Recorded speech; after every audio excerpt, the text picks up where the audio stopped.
People pleasing is one of the most common forms of emotional manipulation out there, and it's incredibly toxic. Most people, when they hear people pleasing, they kind of think, oh, the person who is the people pleaser is the one who kind of ends up, being the victim of a lot of people pleasing scenarios. They just give so much, they pour their heart out all the time and they don't get anything in return and get used by other people.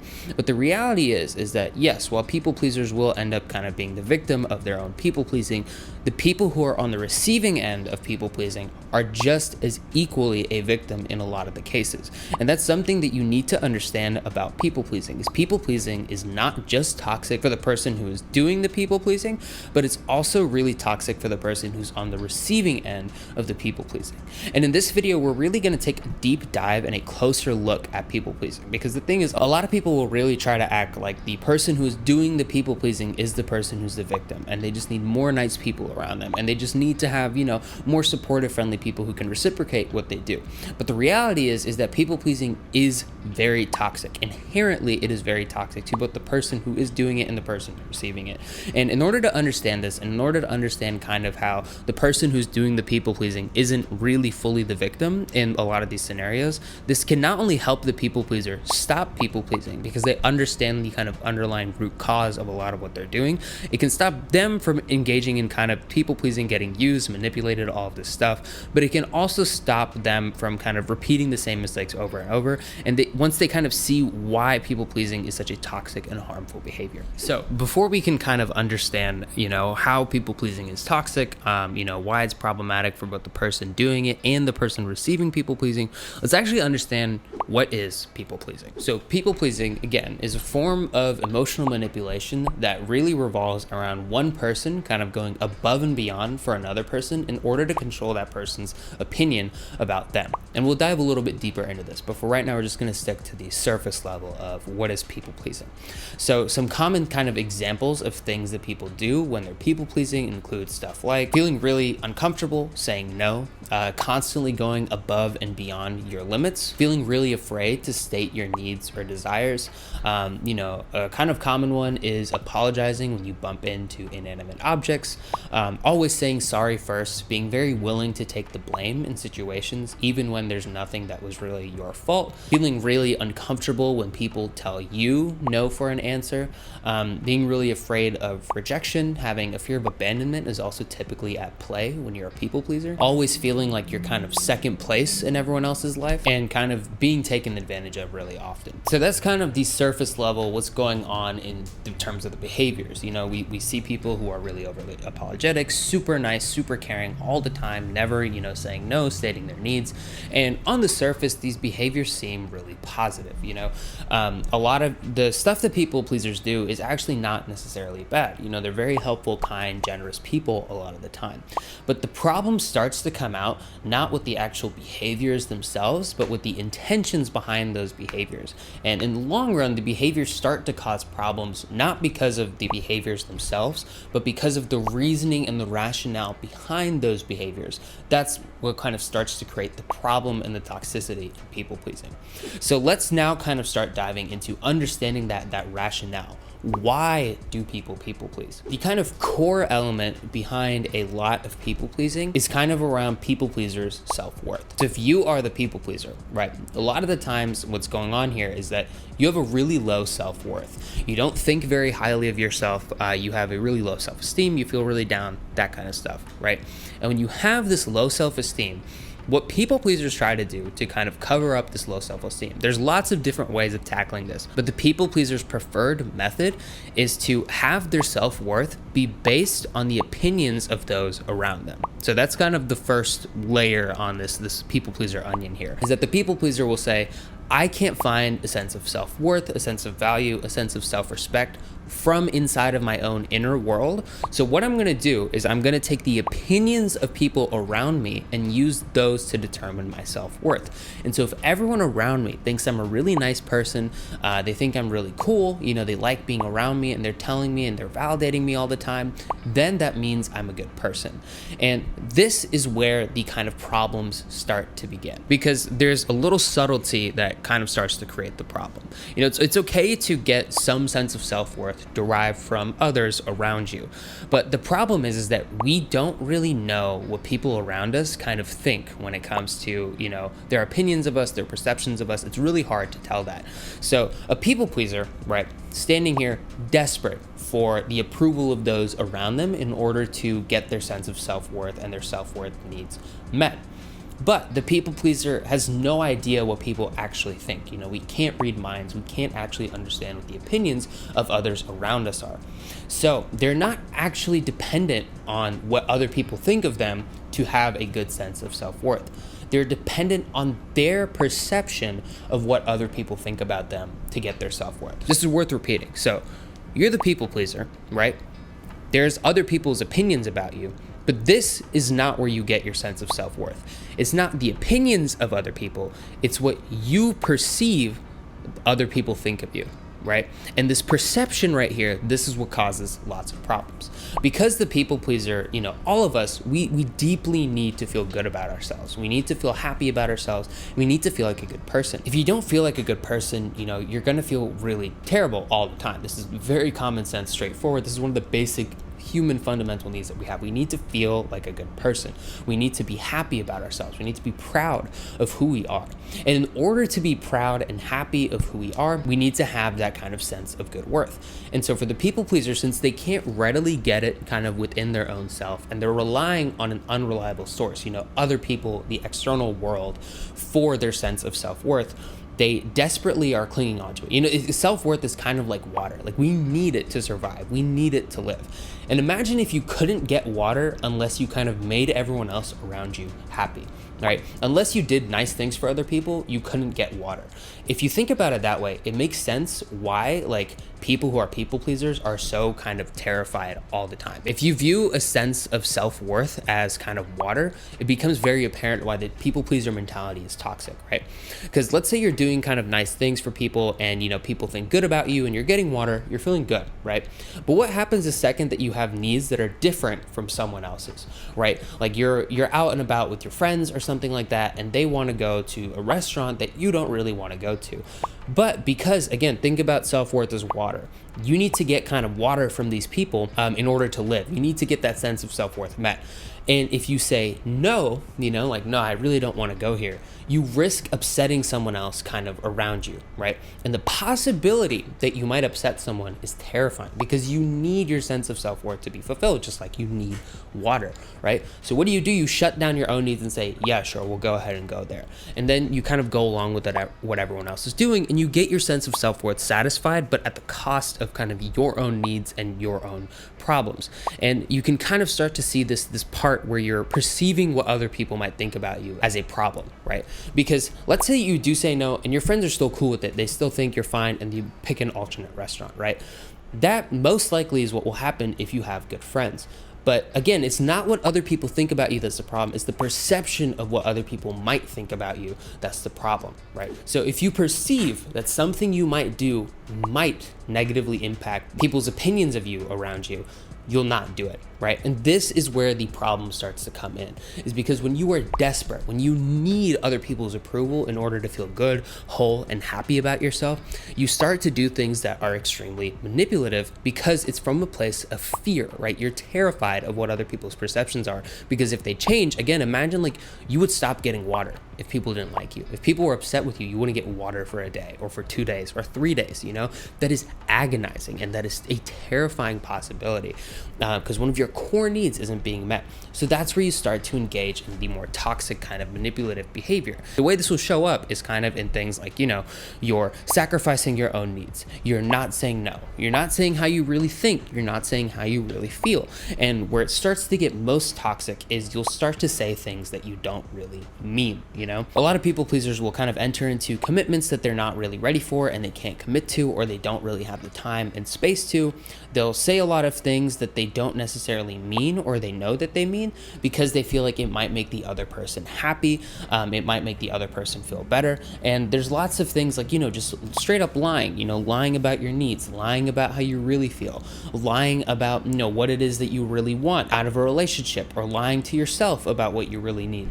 And this causes causes lots of problems, and it causes lots of unmet expectations, broken promises, and it makes people not trust you, because the thing is, people pleasing leads you to constantly lie and deceive over and over again, because again, you're desperate, you're scared, you need water, you need that self-worth to be filled. So you will do anything you can in order to keep your sense of self-worth alive with other people around you, fulfilling that sense of self-worth.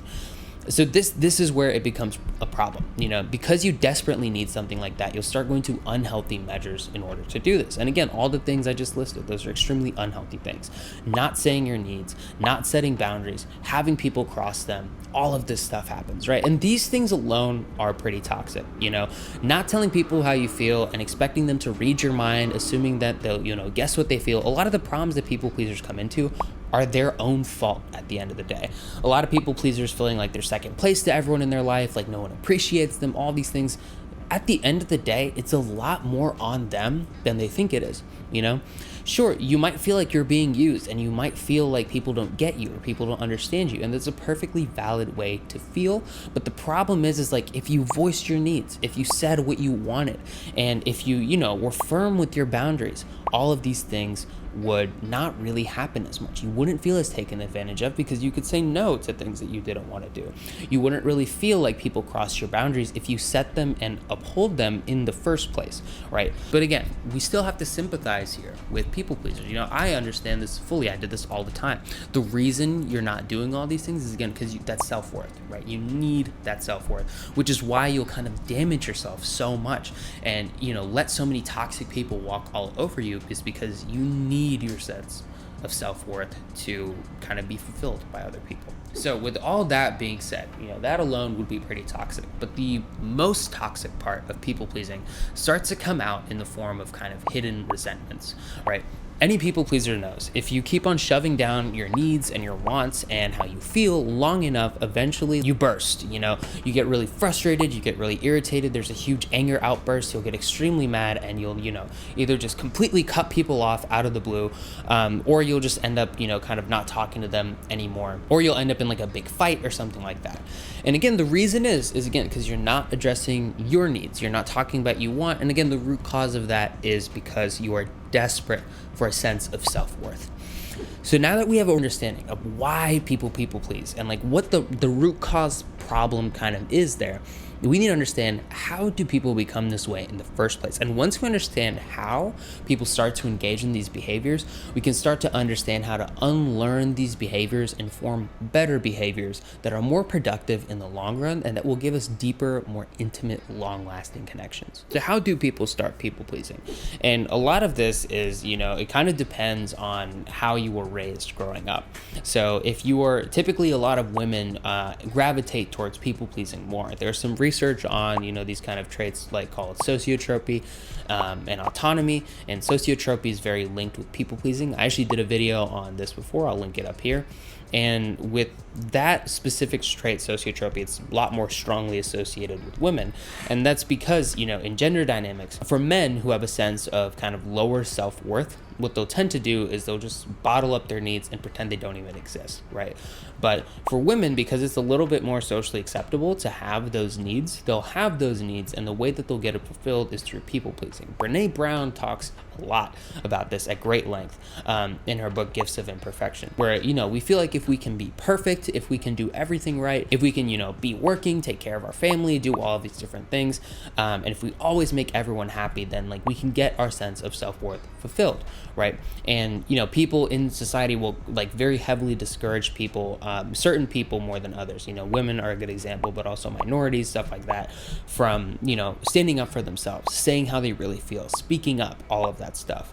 And again, if you are a man or if you're not a person of color, this is you don't have as much of this social conditioning. So certain social conditioning, the way that your household is, if you're always taught to be a good kid, if you're always taught to be polite, say the right thing, be a nice person, and to the point where it's kind of like toxic, or if it's a little bit too much, or if your parents are people pleasers, they'll probably kind of groom you to be a people pleaser as well. That's kind of how it starts in childhood. So now we've kind of covered what is people pleasing, why do people please? How does it start? And we also have an understanding of why it's really toxic. So we can start diving into the last part, which is going to be on what should you do instead, and how do you kind of actually heal a lot of these people pleasing behaviors that you're engaging in, and how do you heal that core wound of, I'm not enough. I'm not good enough. So I need to be perfect for everyone around me so that their opinion of me is always good. The way that we do this is actually through a couple of ways. So the first thing that you can do is really embrace social imperfection, right? Because people pleasing is a form of perfectionism, right? You think if you're perfect, if you say all the right things all the time, then people around you will kind of be forced to like you, right? They'll have no choice but to like you if you're always saying the right things. But the thing is, we're human. We're all going to be imperfect no matter how hard we try. So what you can kind of do is start embracing social imperfections. And the way that this looks like in day-to-day life, right, is sometimes be okay with saying the wrong thing. A weird kind of way that I would do this is I would almost kind of like allow myself like 3 or 4 imperfections a day. So like if I was, texting someone and I wanted to send something, but I wasn't sure if I should send it or not, I'm not sure if this is the right thing to say. Maybe they won't find this joke funny, harmless kind of stuff like that. Like it's just a joke, or it's just like, just a little like phrase or a little thing you're commenting on, we definitely want to be careful when it comes to like serious conversations, but to start out with kind of more lighthearted stuff, just casual talking, you're like, should I send this text or not? Just send it. Don't even think, just send it. And if the other person gets upset, say, that's my imperfection for the day. This is like the one imperfect text I'm going to send in the day. Or when it comes to things like, social gatherings, like birthday parties and stuff like that, and gift giving, what you can do is, embrace social imperfections. So like if the gift limit is $35, if you're a people pleaser, you're going to go over that, right? Don't go over it. Stay under the gift limit, right? Like only give that person the kind of gift that they have asked for. Don't go above and beyond. Try like just here and there when you feel the urge to like, I want to go all out for this person. Don't do it. Just go below. Do like the minimum that you're required to do. Just, as a start, that's a good place to start out, is just kind of saying things that you are afraid might not go over well, but just doing them anyway. And then, kind of going under when it comes to like performing in a way when it comes to giving gifts or being kind. If someone asks for a ride and it's really out of your way, just turn it down. Be like, hey, sorry, I don't think I can do that right now. And just to start off with, do it small, because when you're a heavy people pleaser and you start doing these things, it's going to be very scary for you. It's going to be very overwhelming. And the people in your life are kind of used to you being a people pleaser. So this transition might be very hard for them to understand and acknowledge. So that's kind of the first thing we can do in terms of addressing the surface level behaviors, right? And be prepared. You may or may not lose some people when you start to move into more healthy patterns of behaving. Because odds are, if you're a people pleaser, you're going to be surrounded by people who are kind of toxic as well. When you have some level of emotional maturity, it's hard to attract people who are emotionally mature into your life. The kind of second thing that you can do that is more kind of addressing that root cause issue of self-worth is spending more time alone. Become really comfortable with spending long stretches of time alone, spending time just kind of working on yourself, doing hobbies that you like to do, stuff like that. The reason alone time is so important for people pleasers is because they're all consumed by what other people think about them. They're always thinking about other people before they think about themselves, right? And when you're alone, you shut off your phone, you kind of put everything away, you're just alone with yourself and your hobbies and stuff you like to do. It'll really force you to understand who you are as a person. Because people who are people pleasers don't look in the mirror very often. They don't really often know who they are. I remember when I started on my journey to kind of pull myself out of people pleasing, I kind of went to sit down and do hobbies, and I had this moment of like, I don't even know what I like to do, because you get so wrapped up in just doing things that are impressive to other people, doing things that you can kind of show off, or doing things that'll help you get closer to one of your other friends, that you really forget what it is that you want to do just for the sake of doing it. It's really hard when you're conditioned to do things for other people all the time. It's like, how do I just do something because I want to do it, because I like doing it, So keep that in mind. When you start kind of doing stuff on your own, you're going to be confused. Like, a lot of your hobbies, you'll realize, were just meant to impress other people, or for the benefit of other people, or to get closer to someone else in your life. So really work on stuff that's just for you. Like, if you like writing, write, but don't show it to anyone, for like a couple months. Just do it for you and you only. Make music just for yourself, or try gaming or something like that, and do it kind of alone with just you, and be comfortable with sitting with yourself. Another kind of third thing you can do is really sit down and understand, what are your values and what do you want out of life? The way I like to think about it is like, if I was the only person left in the world, what would I want to do? And if your answer is, like helping people, that's what, makes me really happy. That's definitely valid, but you want to understand, what is it you specifically want out of life, outside of just maybe kind of being there for people around you or in your life. And if you do like helping people, try and do that more in like volunteer work, and try and like show up for people who are in, difficult communities and stuff like that. Like, I found that volunteer work is actually a really great way to use that people-pleasing instinct and put it to good use, and kind of doing that more fulfilling, rewarding work can be really nice. And again, it'll be in a way where you're not really trying to get anything out of it. Be careful that when you start volunteering or doing stuff like this, you don't really use it to impress other people, or to, grow closer to other people in your life. You want to do it just for the sake of like, I want to help people, so I'm just going to go out and do it. I don't want any credit for it. I don't want to, use it for anything. Just go out and do it. Understand kind of like what goals you want. Journal about it a lot. Talking to a therapist, maybe talking to a close friend who's really good at listening. Really dig deep and understand, what is it that I want out of life? What are my core values? And the final kind of thing that is, really hard to do, but really important, is ask yourself, like, what are my non-negotiables with other people, right? So if someone does this, I'm no longer their friend. Or if someone does this to me, or if this type of person is talking to me, I don't want them in my life. I only want people who are XYZ, kind of meet certain criteria, and if people, have a kind of list of like things you want out of a friendship, things you want out of a relationship. And if you're in one, this might be scary when you make this list of like, oh, these are the things I want out of a relationship. You may realize like, oh, my partner doesn't have a lot of these things, or my friends don't have a lot of these things, And just think about like, if you had, if no one else was on earth, and you were kind of given the task of like, create yourself a perfect partner, create yourself a perfect friend, what type of stuff would they do, So that's a really good way to kind of go about finding healthier, more meaningful, deep friendships, right? The other kind of final bonus tip is just to set boundaries, Be comfortable with saying no, and also be comfortable with saying no, and kind of saying no reason for it. No is a complete sentence. That was something that was hard for me to learn, but I guarantee once you start kind of internalizing that, you'll feel a lot better.